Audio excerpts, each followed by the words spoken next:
মোবাইলটা হারিয়ে যাওয়ার আগে দুইটা সেটিংস করে রাখেন, হারিয়ে গেলে খুঁজে পাওয়ার একটা চান্স থাকবে, মোবাইল থাকবে নিরাপদে।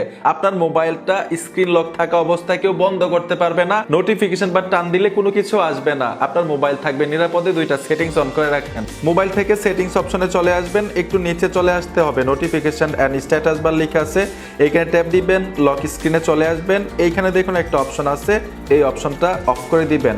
লক থাকা অবস্থায় নোটিফিকেশন থেকে কোনো কিছু দেখতে পারবে না। দ্বিতীয় সেটিংসটা করার জন্য মোবাইল থেকে সেটিংসে চলে আসবেন, একটু নিচে আসতে হবে, লেখা আছে পাসওয়ার্ড এন্ড সিকিউরিটি, এই অপশনটাতে ট্যাপ দিবেন, সিস্টেম সিকিউরিটিতে চলে আসবেন। এইখানে দেখুন রেপুর পাসওয়ার্ড টু পাওয়ার অফ, এই অপশনটাতে টাচ করতে হবে, জাস্ট অন করে দিবেন। আপনার স্ক্রিন লকটা চাইবে, মোবাইলের স্ক্রিন লকটা দিয়ে দিবেন, অন হয়ে যাবে।